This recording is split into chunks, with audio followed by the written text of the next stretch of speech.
Nope. All right. I always have to look and make sure that it's actually recording. I could probably edit it, and maybe later on I might, but here we go. I was thinking, um, just recently, I do like learning about words, improvisation. There's a lot of words that I use all the time that all of a sudden I think, sure, I know what that word means. Um, for example, the word end. End, we should really think that it means stopping, coming to completion, um, uh, blackness, darkness, whatever it might be. And but yet, when a person looks up the etymology or the study of words or where some of these things come from, um, we find out that end, strangely enough and very interestingly enough, means face to face, which is really interesting. Maybe for another video, um, but face to face is really interesting. So the word improvise, eh, I have it. I have it up here on this little cutesy thing here. Improvisation.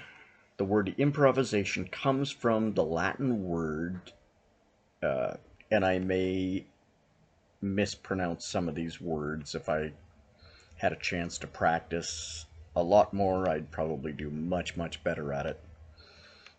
In the acting world, getting a script or a piece of copy, um, and you just get it. Somebody, you go into an audition and they say, here, read this piece of paper.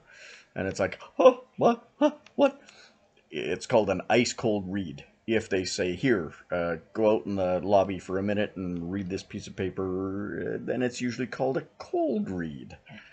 And if you've been given the sides or the piece that you're supposed to be auditioning for, um, then it's just called a read. So if you've been given them, if your agent, if you've got a good agent, or you've dropped in to do a student film or something like that, and they give you the sides plenty of time in advance, then it's just a read. It's an audition. So in this case, it's sort of an not an ice cold read, but a cold read. So anyway, by the way, I also have ADHD. So the word improvisation comes from the Latin word improvisus, meaning unforeseen. Unforeseen or unexpected. So unforeseen or unexpected. It entered the English language in the late 18th century through French and Latin, or Italian.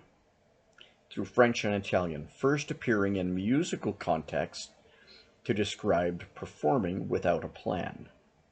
So the language path for improvisation came from the Latin, starts with in, so the prefix in or im, provisation. So the in part or the im part of the improvisation is means not. That's that prefix on there. Plus the provisus or foreseen. So provisus is foreseen or provided from providence, providere, from providere, right?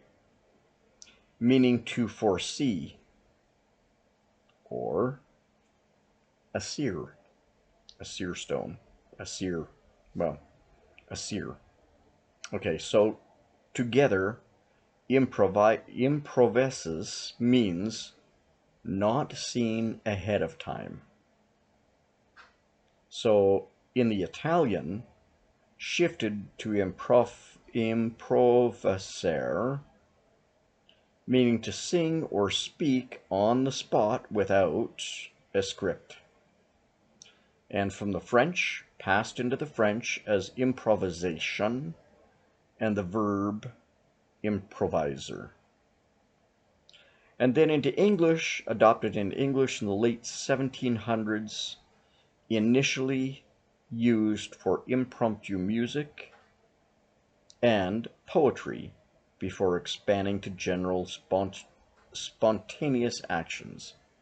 So, kind of cool that improvisation had so many different things, and that it was an unforeseen act or something along that lines.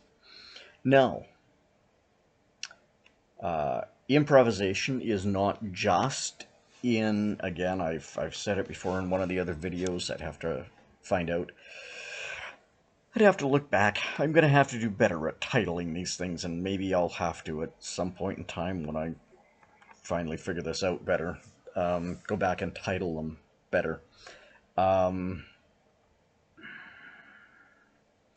But improvisation is just not about acting itself, but is also in many things. Like, I mean, being prepared, because, again, improvisation is not about making things up out of nothing. It doesn't happen.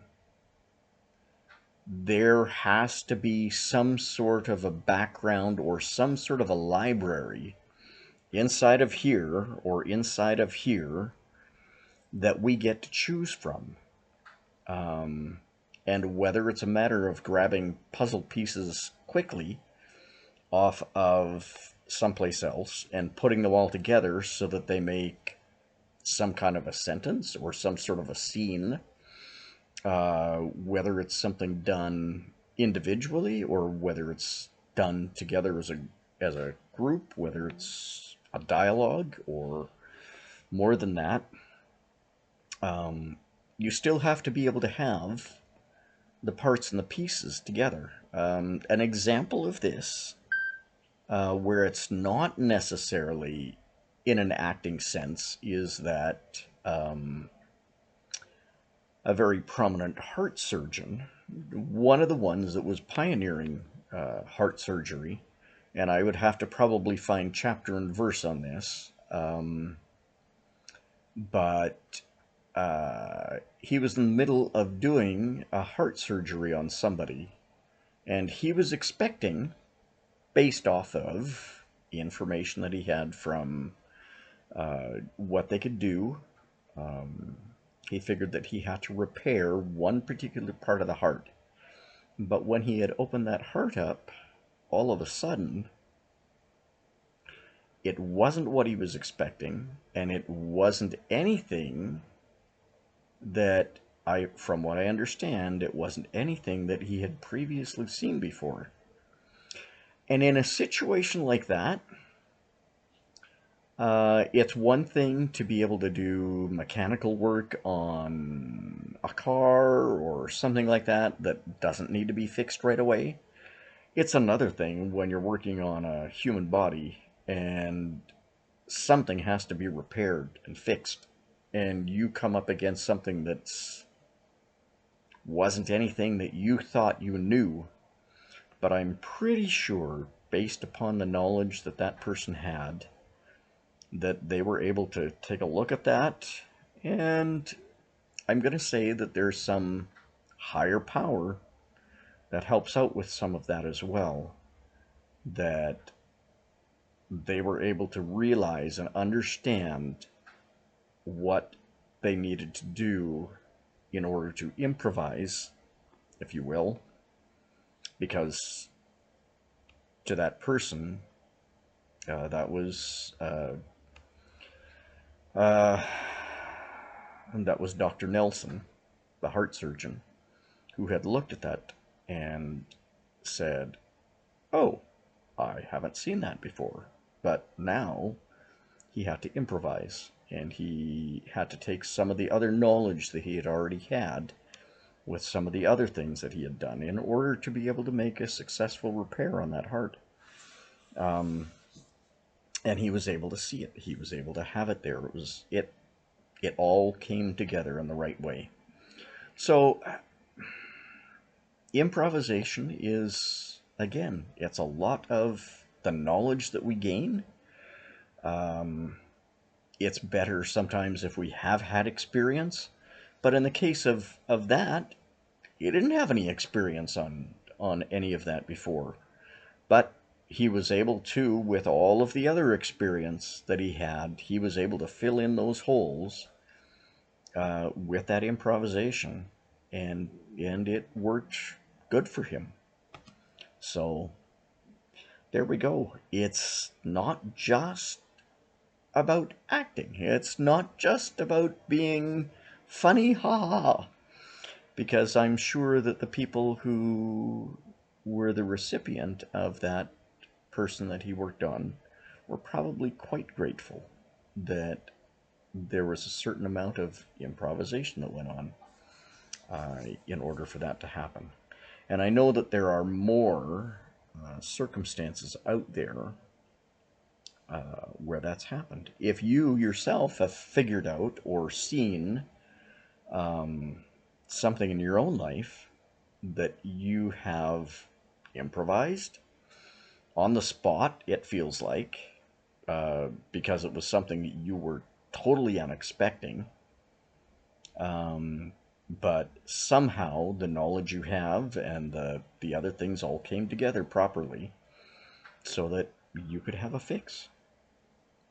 It's great that those things are there for us to learn from. In another video, we're going to maybe talk about some of the other words that we have out there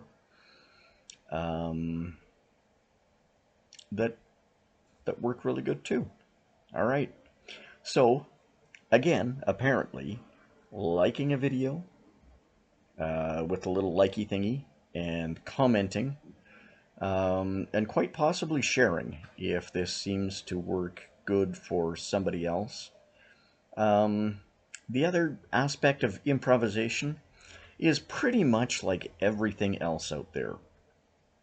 Make mistakes. Allow yourself to make mistakes, and you will come further ahead than not. Alrighty, here we go.